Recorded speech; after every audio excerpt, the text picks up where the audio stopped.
The police found Elias Vance at dawn, standing at the gates of his family's estate with a locket in his bleeding hand, claiming his entire family was an experiment.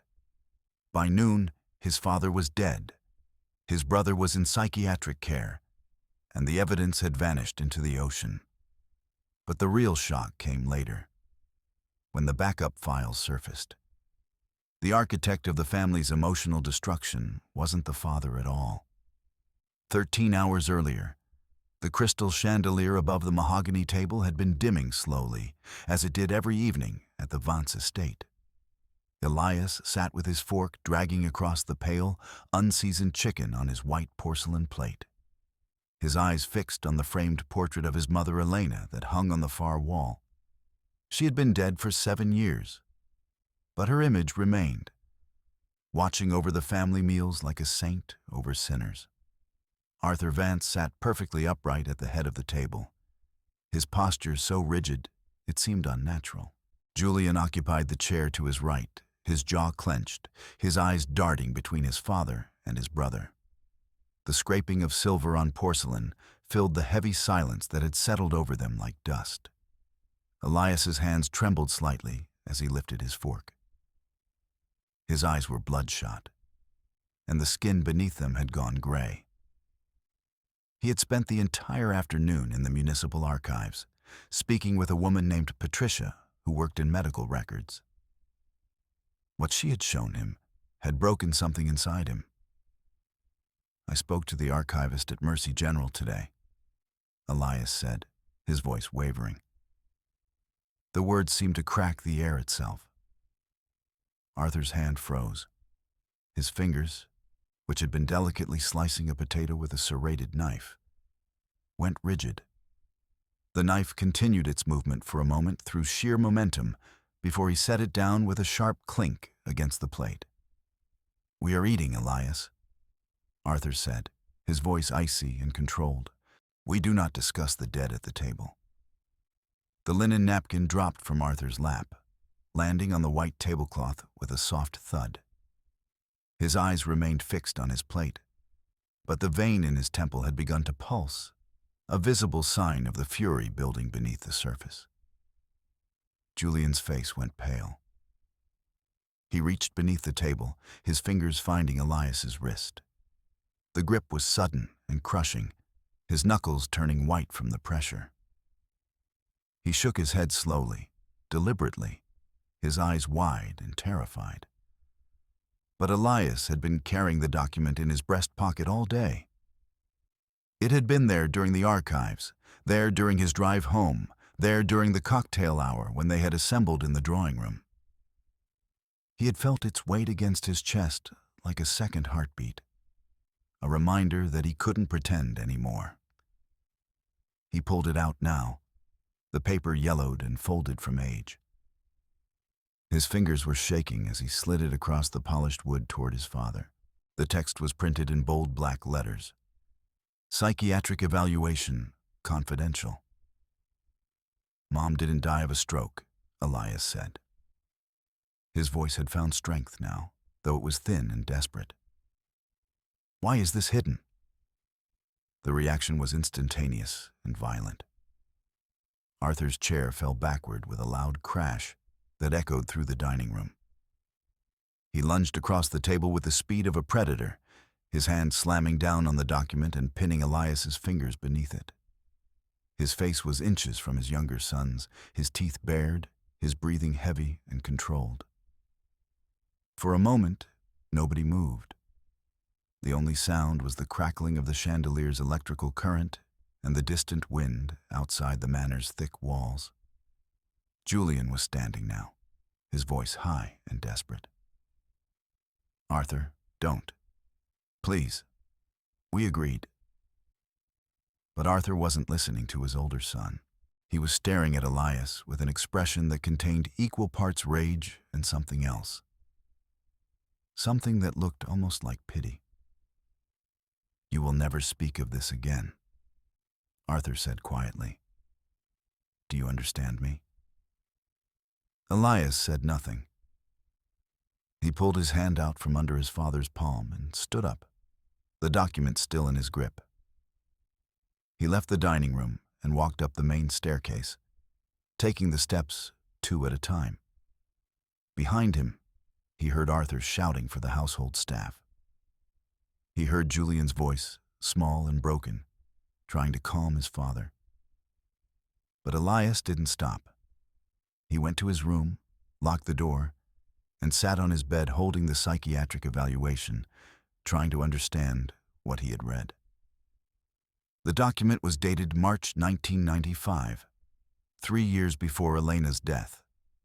It was written by a Dr. Aris and contained observations about her emotional state. Patient exhibits signs of resistance, the document read. Recommend increased dosage of treatment protocol. Treatment protocol. Those words didn't make sense. Elena hadn't been sick in the way that required dosages. She had been sick the way that rich people were sick. Her sadness was private, her medications were expensive and discreet, and nothing was ever discussed about any of it. Elias lay on his bed as the house grew quiet around him.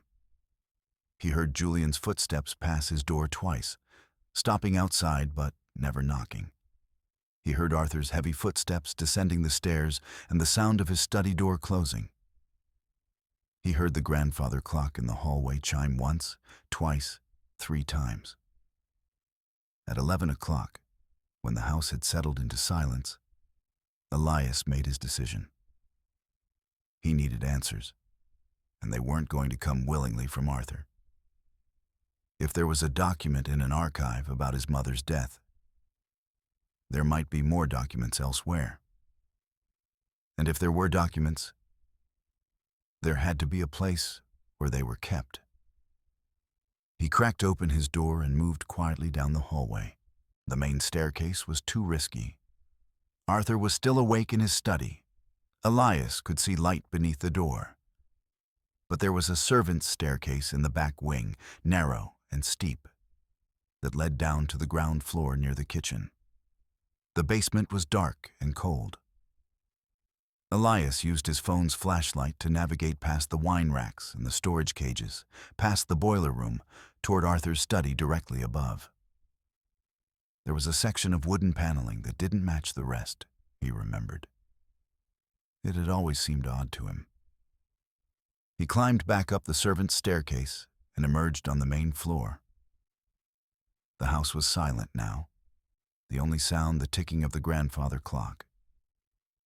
Arthur's study light was still on, but Elias could hear him on the phone, his voice low and urgent.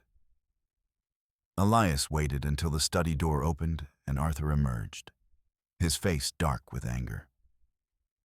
He watched his father disappear into the kitchen, heading toward the back exit. A moment later, he heard a car engine start in the garage. That's when Elias went into the study. The room smelled like old leather and expensive whiskey.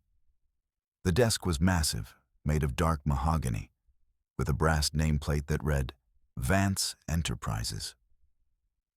Elias knew this desk well.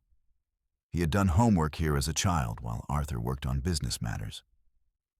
He began with the drawers. The top 3 opened easily and contained nothing but pens, letterhead, and bills. But the bottom right drawer was locked.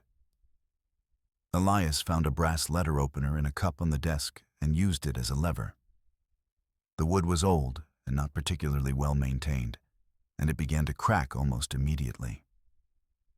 The sharp, splintering sound made him freeze, but no footsteps came from anywhere in the house. The drawer popped open. Underneath a false bottom, a thin sheet of plywood covered in felt, lay a small silver key with an engraved tag attached to it. Elias picked it up with trembling fingers. The tag read, Room 304, Blackwood Manor. Blackwood Manor. The name was familiar in a way that made his stomach turn. It was a psychiatric facility about 40 minutes from the estate, though it had never been discussed in his presence. His mother had disappeared for 3 weeks in the spring of 1995, he remembered suddenly. She had told the family she was visiting an old friend in Connecticut. But what if that wasn't true? Elias continued searching. On the desk, he found a blueprint of the house itself, carefully drawn with blue ink. Someone had been meticulous about the layout, marking every room with precise measurements. But there was one room that caught his eye, a space marked storage that had no entrance from the hallway. It was simply walled off, sealed into the interior of the house. He unfolded it further, studying the dimensions. The room was approximately 12 feet by 15 feet, located in the basement beneath the west wing. Then he saw it, on the corner of the desk, in a silver frame that had been turned face down, was a photograph of his mother. Elias had seen this photo 1,000 times, but he had never really looked at it. He picked up a magnifying glass from the desk drawer and examined it closely. Under the makeup, heavy makeup that he now realized seemed excessive, there were bruises on her face. Not obvious bruises, but they were there, visible as a faint yellow discoloration beneath layers of foundation. Her eyes had been hit. Elias set down the magnifying glass and looked at the grandfather clock in the hallway through the open study door. Midnight was approaching. The minute hand was almost at the 12. He gathered the key, the blueprint, the letter opener, and the photograph. He was about to leave when something made him pause. He looked at the documents on the desk more carefully. There was a ledger, bound in leather, with no label on the spine. When he opened it, the first entry was dated January 1995, and at the bottom of that page, in elegant cursive handwriting, was a signature. Elena Vance. Elias didn't take time to read it. He simply grabbed it and headed for the door. He needed to get to the storage room in the basement. He needed to know what was there. Because suddenly, as he stood in his father's study at midnight, holding his mother's signature on a document that began an experiment of some kind, he understood something crucial. His mother hadn't been a victim who needed to be hidden away. She had been a participant. The basement was even colder in the middle of the night. Elias made his way through the darkness with only his phone's flashlight, using the blueprint to navigate to the location marked storage. But there was no door, no indication that a room existed there at all. Just a solid wall of concrete painted white. He looked at the key in his hand.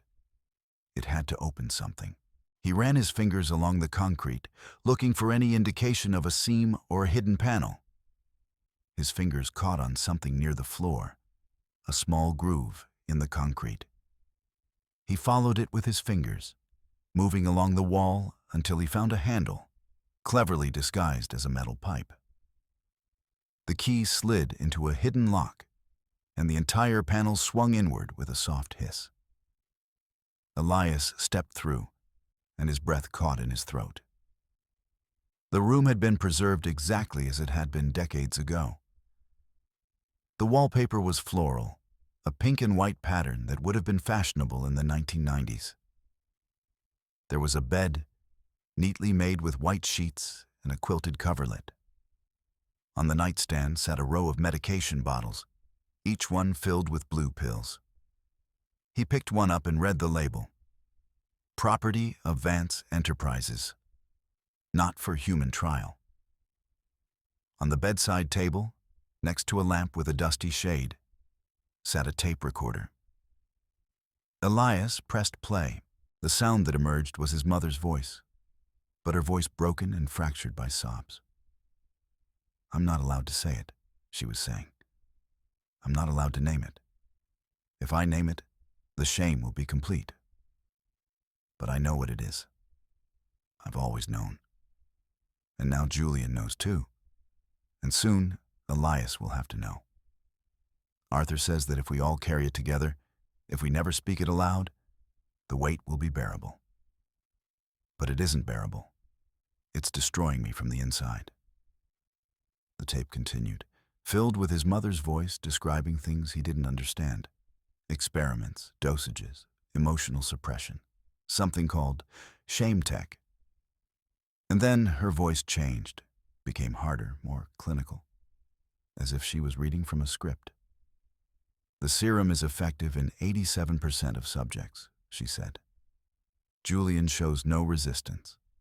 Elias shows increasing resistance, which indicates we may need to adjust his protocol. The experimental phase is complete. We're ready for the commercial application. Then silence. Just the hiss of the tape running empty. Elias rewound it and listened again, trying to make sense of what he was hearing. His mother wasn't a victim of an experiment. She was conducting one. She was the scientist, and her own children were the subjects. Behind him, in the darkness of the basement, he heard footsteps. Heavy, deliberate footsteps coming from the direction of the main stairs. Elias grabbed the tape recorder and shoved it under his shirt. He took as many of the medication bottles as he could fit in his pockets. He was moving toward the hidden door when he heard his name called out. Elias! It was Julian's voice, high and panicked. Where the hell are you? Julian appeared at the base of the basement stairs, his phone's flashlight cutting through the darkness. When he saw his brother standing in front of the open hidden room, his face went white. Jesus Christ, Julian whispered. Tell me you didn't open that door. What is this place? Elias asked. What was Mom doing here? Julian looked back up the stairs, then grabbed Elias's arm. We have maybe 5 minutes before security arrives. Arthur called them the moment you left the dining room. They're on their way to collect you, and they're not going to be gentle about it. Who are they? People who handle Vance family problems, Julian said. Come on, we need to move. They ran up the servants' staircase and out through the kitchen door. The night was cold, and the moon hung low over the estate gardens. Behind them, they could hear the sound of an engine in the distance. Security arriving at the front gate. Julian led Elias through the hedge maze toward the stone path that cut through the garden. What did you take? He demanded as they ran. Nothing that matters, Elias said. Though he could feel the tape recorder pressing against his ribs and the medication bottles clinking in his pockets. They were halfway through the maze when a flashlight beam cut through the darkness, blinding them both. Stop! Someone shouted. Stop right there. But it wasn't security. It was Julian who was holding the flashlight. Or rather, it was Julian holding a flashlight. And behind him was another figure, another version of Julian, holding a heavy brass garden trowel like a club. Elias realized then, with a sickening clarity, that he had made a terrible mistake. His brother hadn't been helping him escape. His brother had been leading him deeper into the trap. I'm sorry, Julian said, and he genuinely sounded sorry. But you'll destroy everything. You'll destroy us. The man with the trowel swung it at Elias's shoulder. Elias ducked, and the metal whistled past his ear. He grabbed Julian by the shirt, and they both fell backward into a bed of roses. The thorns tore at their skin as they grappled on the ground, rolling over and over, punching and clawing at each other. Julian was stronger, or perhaps he was more willing to hurt his brother. His thumb found Elias's left eye and pressed inward, and Elias felt a burst of white pain. He punched upward, connecting with Julian's ribs, and felt something crack. Julian gasped, and his grip loosened for just a moment. Long enough for Elias to twist away. The other man was coming toward them now, the trowel raised. Elias kicked Julian off his body and scrambled backward, his hand finding a rough stone from the path. He hurled it at Julian's knee with everything he had. The stone connected with a sickening crunch. Julian screamed, a high, anguished sound, and collapsed holding his leg. "Don't do this," Julian was gasping. "You don't understand. You don't understand anything."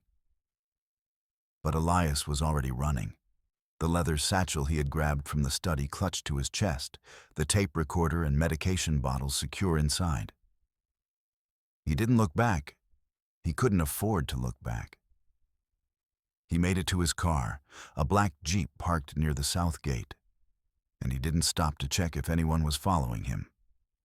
He just started the engine and drove, his hands shaking so badly he could barely keep the wheel steady. The gates were open.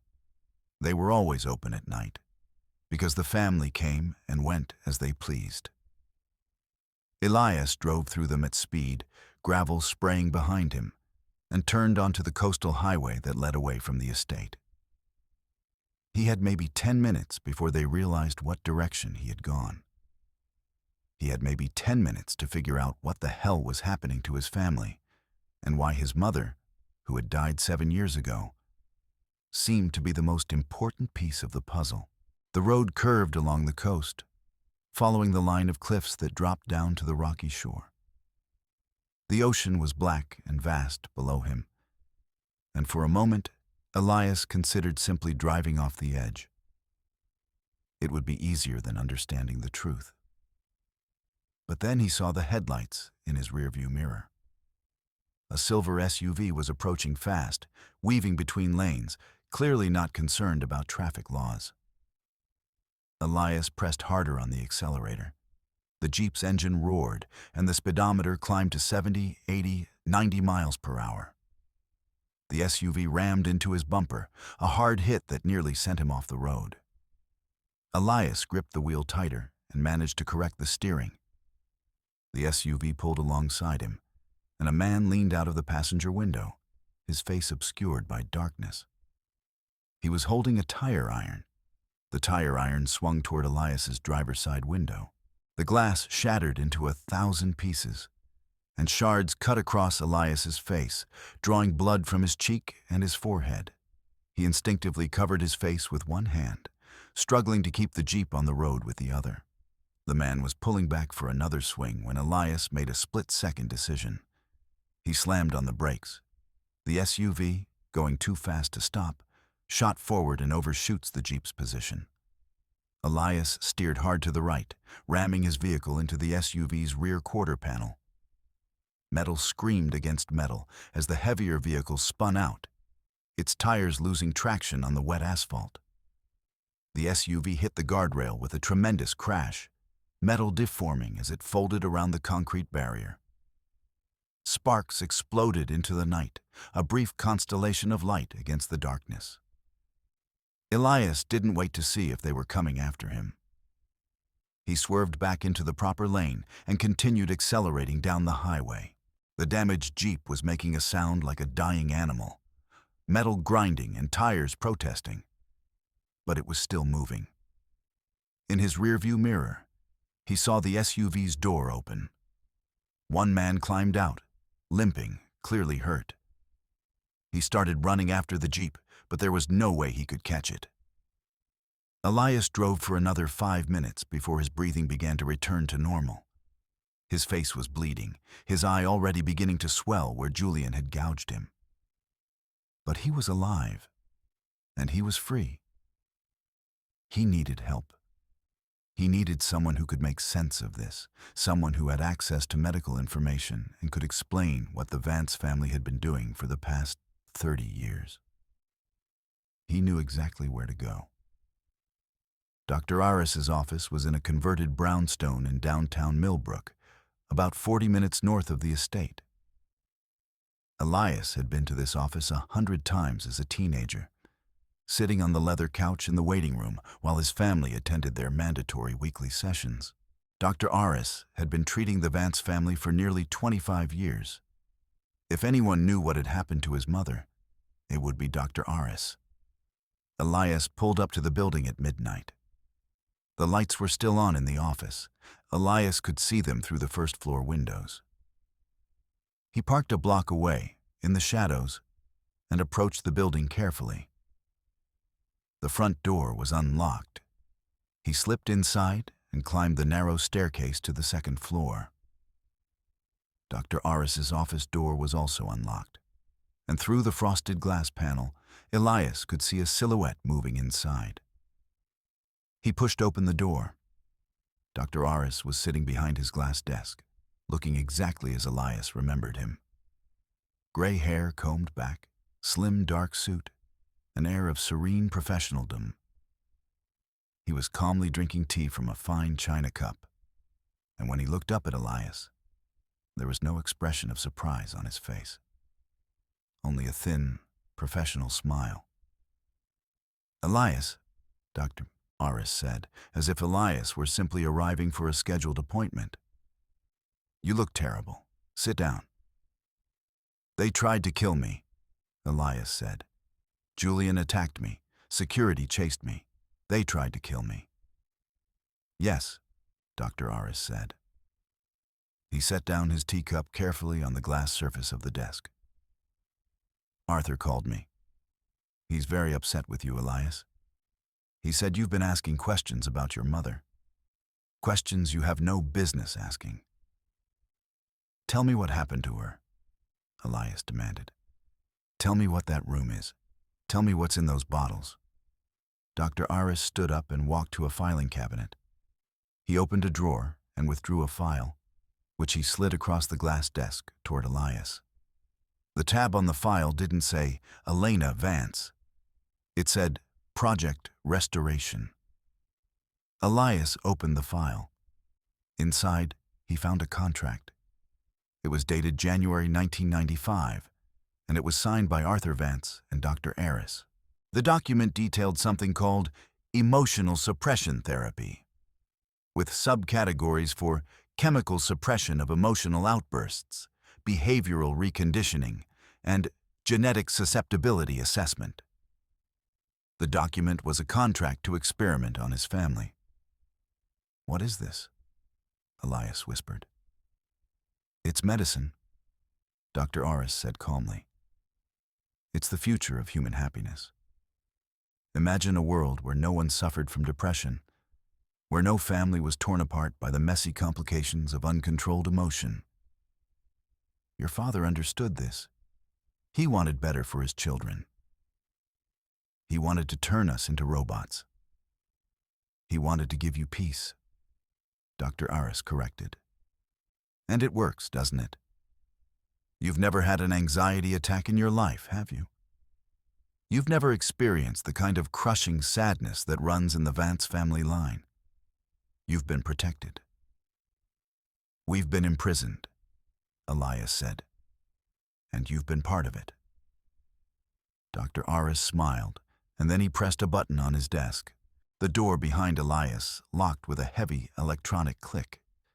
Two men appeared from a side door, both wearing white lab coats, both moving with the mechanical precision of people who had done this many times before. "I'm going to make this easier on you," Dr. Aris said. "You'll be given a mild sedative, and when you wake up, you'll have forgotten about this entire evening. You'll go home, you'll apologize to your father, and you'll take your medication like a good boy." Elias didn't think. He just moved. He ran toward the large floor-to-ceiling window that dominated the eastern wall of the office and jumped, putting all his weight into the jump, his body moving faster than his mind could process. The plate glass shattered as he crashed through it, the noise impossibly loud in the night air. He fell through the opening and landed in a thick hedge of bushes 3 stories below, the branches breaking his fall, tearing at his skin and clothes. The pain was extraordinary, but it was real pain, honest pain, the kind that proved he was still alive. He didn't wait to see if they would follow. He limped away from the building, keeping to the shadows, his entire body screaming in protest. He needed to go back to the estate. He needed to see that room again, needed to understand what had been done there. Because somehow, the answer to everything was in that hidden room. It was 3 in the morning when Elias slipped back through the south gate of the estate. The main house was dark, but he could see lights on in the security office near the garage. The guard would be watching the front entrance and the main gate, not the grounds themselves. Elias moved quietly across the lawn, keeping to the shadows until he reached the basement entrance. The door was still unlocked. The family had never bothered with security for the basement. He descended into darkness, using his phone's flashlight to navigate. He didn't know why he was doing this, only that it was necessary. Something was still missing. The documents didn't explain everything. There was still a part of the puzzle he didn't understand. The hidden room was exactly as he had left it, sealed and silent. But this time, when Elias looked at it, he noticed something he had missed before. A tape recorder sitting on the nightstand, and beside it, a stack of journals, all with dates on their spines. He picked up the earliest journal, dated March 1995. The handwriting inside was his mother's. Arthur has proposed an idea. The first entry read, "He says that emotion is the root of all suffering. He says that if we could suppress emotion, truly suppress it, not just manage it, we could create a family that would never hurt each other." At first, I thought it was madness. But then he showed me the research. Dr. Aris has been working on a compound, a medication that could do this. Arthur wants us to be the first family. He wants to do this for our children, so they'll never feel the pain that destroyed his own mother. I think I want to say yes. Elias flipped through the pages, watching his mother's handwriting change from neat and careful to increasingly erratic and desperate. In June, she wrote, "The medication is working. I feel nothing when I look at Arthur. I feel nothing when I think about Julian, who is only 4. Is this peace or is this death? I can't tell anymore." By August, we've started giving Julian the compound. Arthur says it's a lower dose, calibrated for children. Julian is sleeping more. He cries less. He's becoming exactly what Arthur wants him to be. I should be happy. Instead, I'm terrified. And in December of that year, Elias was born today. He's beautiful. Arthur wants to begin his treatments immediately when he's old enough. I should refuse. I should burn all of Dr. Aris's research and never speak to any of them again. But I won't, because I'm already taking the medication and I can't feel enough to care. Elias set down the journal. He could hear footsteps above him, moving through the house. Someone was awake. Someone was looking for him. He grabbed the journals, the tapes, and the medication bottles, shoving everything into his satchel. He was about to leave when he noticed something else.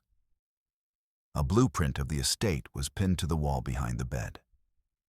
Different from the one on Arthur's desk, this one had annotations in red marker. Room labels, measurements, and in the corner of the basement, a location marked with a red X. Emergency exit, east wall. Elias tore the blueprint from the wall and added it to his collection. Then he moved toward the eastern wall, running his fingers along the concrete until he found what he was looking for. A seam, barely visible, and a handle hidden behind a loose piece of pipe. The emergency exit led to a tunnel that sloped upward toward the east side of the property.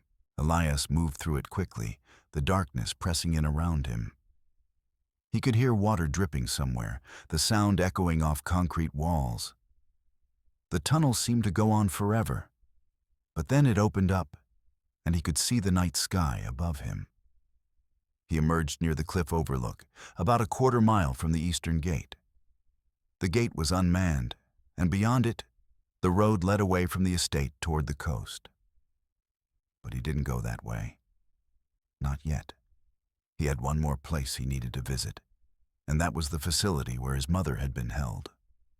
Blackwood Manor. The key was still in his pocket, and the tag was clear. Room 304. He drove his damaged Jeep down coastal roads, moving away from the estate, watching the sky gradually lighten as dawn approached. His face was swollen and bruised, and blood had dried in streaks down his neck and chest. But he was still conscious, still moving, still carrying the evidence. Blackwood Manor appeared on the horizon just as the sun was breaking over the ocean. It was a Victorian mansion converted into a psychiatric facility, all dark wood and narrow windows with bars across them. A sign at the gate read, "Blackwood Psychiatric Care, Private Facility." Elias used the silver key to open the front gate. The main door of the facility was locked, but he found a side entrance near the kitchen that had been left propped open by a staff member taking a cigarette break. He moved quietly through the corridors, following the room numbers until he reached the third floor. Room 304 was at the end of a hallway that was almost identical to the basement room in the estate. Pale walls, neutral lighting, a door that looked like it could be locked from the outside. The key fit the lock perfectly. Inside, the room was empty. Not abandoned empty, but deliberately cleaned. Someone had removed everything. The furniture, the personal items, any evidence that anyone had ever been here.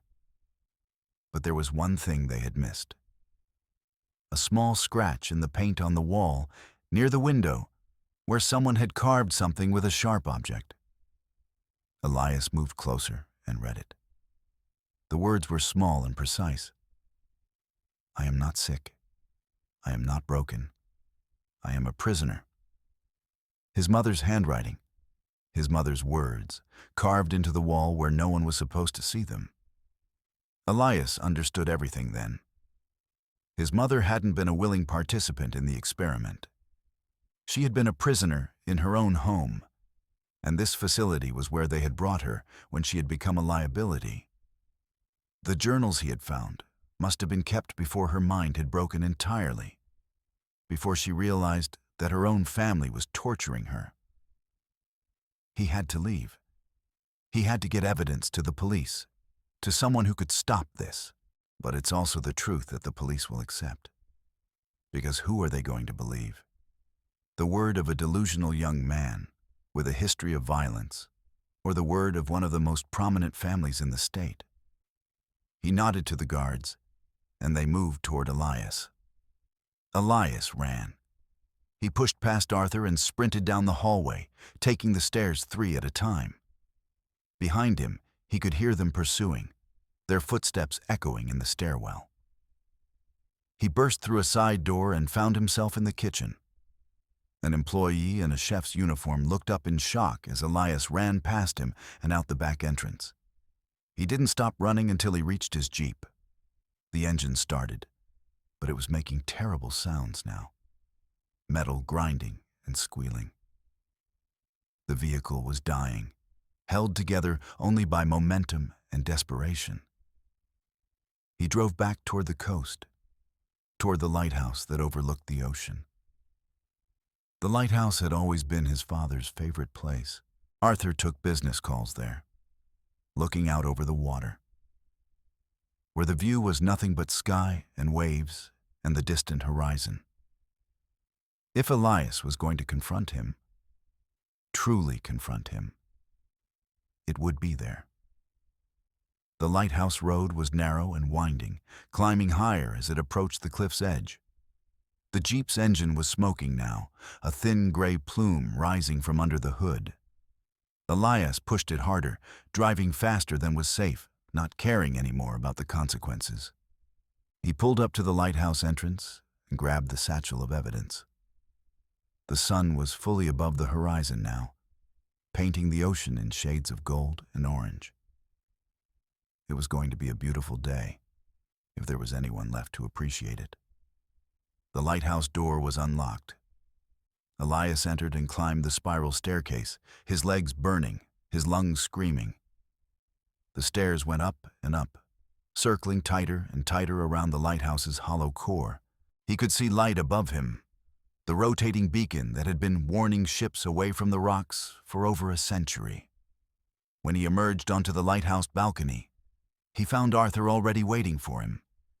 His father was holding a double-barrel shotgun, and he looked absolutely serene. The ocean stretched out behind him, vast and dark and indifferent to human suffering. The lighthouse beam rotated slowly, sweeping across them in regular intervals, illuminating their faces, then throwing them into shadow, then illuminating them again. "Shame is a tool of order, Elias," Arthur said, his voice steady and quiet. "It's what keeps families functioning. It's what keeps society functioning. Without shame, without the ability to suppress our baser instinct,